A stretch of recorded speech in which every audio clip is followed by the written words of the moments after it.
चौथे चरण का मतदान जारी है, लेकिन इस सबके बीच में पांचवें चरण के लिए चुनाव प्रचार भी तेज हो गया है। गोवा के मुख्यमंत्री प्रमोद सावंत मुंबई पहुंचे, जहां उन्होंने पार्टी उम्मीदवारों के लिए वोट मांगा। इस मौके पर हमारे सहयोगी अभिषेक पांडे ने गोवा के मुख्यमंत्री प्रमोद सावंत से खास बातचीत की। गोवा और कोंकण के तमाम सारे मतदाता मुंबई और आसपास हैं, जो पांचवें फेज के तहत मतदान में वोटिंग करेंगे, और उनको अपील करने के लिए गोवा के मुख्यमंत्री डॉक्टर प्रमोद सावंत इस समय मुंबई में है। हमारे साथ डॉक्टर प्रमोद सावंत हैं। डॉक्टर साहब, किस तरीके से देखते हैं ये पूरा चुनाव? 100% अब की बार 400 पार, फिर एक बार मोदी सरकार। इस देश में अभी एक ही गारंटी है, उस मोदी जी की गारंटी, और गारंटी पूरी होनी थी। वो क्यों, मैं वही बता देता हूँ। जो कहा वो किया। इस 10 साल में, पूरे राजनीति में 75 साल में जो किसी ने जो कहा वो किया, वो तो सिर्फ और सिर्फ मोदी जी ने किया। इसलिए लोगों का विश्वास है, लोगों का भरोसा है मोदी जी के ऊपर। इसलिए यानी अब की बार 400 पार ये नारा सही होगा। लेकिन गारंटी तो राहुल गांधी भी दे रहे हैं। राहुल का उस पूरे गांधी घराने ने देश के लिए कभी गारंटी नहीं दी। जो कुछ किया है वो खुद के लिए किया है, गांधी परिवार के लिए किया है। उनके यहाँ पे परिवारवाद चलता है, अपने यहाँ पे राष्ट्रवाद चलता है, लोकहित चलता है। इसलिए उनके गारंटी के ऊपर कोई भरोसा नहीं है, क्योंकि उनके गारंटी ने कभी वो पूरी नहीं हुई। लगातार राहुल गांधी हर मंच से कह रहे हैं कि 10 सालों में प्रधानमंत्री ने रोजगार नहीं दिया, 10 सालों में देश को पीछे लेकर गए। अब कांग्रेस आएगी और इंडिया अलायंस आएगी तो सब कुछ होगा। 60 साल कांग्रेस और उनके अलायंस के गवर्नमेंट और 10 साल मोदी जी के सरकार, आप कंपेयर करके देखिए। हर एक सेक्टर में देखिए, चाहे वो इंफ्रास्ट्रक्चर डेवलपमेंट हो, चाहे वो ह्यूमन डेवलपमेंट हो। चाहे इंफ्रास्ट्रक्चर की जब बात करते हैं तो एयरपोर्ट की संख्या उनको 150 थी, वो 350 तक हो गई।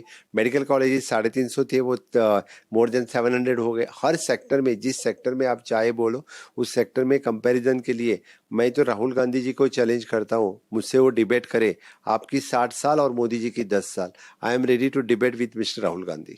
लेकिन कांग्रेस के मंत्री ट्वीट करके कहते हैं अब की बार कांग्रेस सरकार।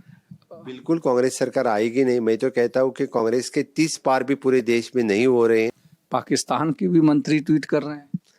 तो आपको समझ में आना चाहिए उनके लिए कौन प्रचार कर रहा है। जिनके लिए पाकिस्तान प्रचार कर रहा है, तो पूरे देश जानता है कि इस देश में यानी उनकी सरकार आने के लिए पाकिस्तान चाहते हैं, देशवासी नहीं चाहते। इस पूरे देशवासी मोदी जी की सरकार आने के लिए चाहते हैं। 26/11 में जो हमला हुआ था, उस हमले के दौरान बहुत सारे पुलिसकर्मी शहीद हुए, बहुत सारे देश के नागरिक शहीद हुए। लेकिन जो हेमंत करकरे को गोली मारी गई, वो पुलिस वालों ने मारी, ऐसा आरोप कांग्रेस के नेता और महाराष्ट्र के विधानसभा के नेता प्रतिपक्ष कह रहे हैं। मुझे लगता है कि 26/11 को जो इंसिडेंस हुआ, वो इंसिडेंस पूरे देश भर में पता है, महाराष्ट्र को पता है। इसलिए कांग्रेस वाले जो कह रहे, पूरे झूठ कह रहे। उनको झूठ, सिर्फ झूठ कहलाने के सिवा और कुछ नहीं कह सकते हैं, क्योंकि इस तरह का झूठ फैला के यानी लोगों को भ्रमित करना ही सिर्फ वो जानते हैं। रायबरेली राहुल गांधी आ गए अमेठी छोड़ करके, और अब रायबरेली और वायनाड 2 जगह से चुनाव लड़ रहे हैं। अमेठी छोड़ के वो वायनाड में गए थे। अमेठी वो हार गए थे, स्मृति जी ने उनको हराया था। अभी पता चला है कि वायनाड में भी वो हार रहे हैं, इसलिए वो वायनाड से रायबरेली आ गए हैं, क्योंकि उनको एक से छोड़ के दूसरी जगह जाना वही उनका काम है। डॉक्टर बाबा साहेब आम्बेडकर का संविधान का अपमान किसने किया? तो कांग्रेस के जो कैंडिडेट साउथ गोवा में थे, विरेटो फर्नांडिस, उसने किया। और उनके साथ में उन्होंने ये भी कहा कि राहुल गांधी जी को भी ये, यानी उन्होंने जो कहा कि ये संविधान हमारे ऊपर थोपा दिया गया है, और राहुल गांधी भी उसके साथ में ये कहने के लिए है।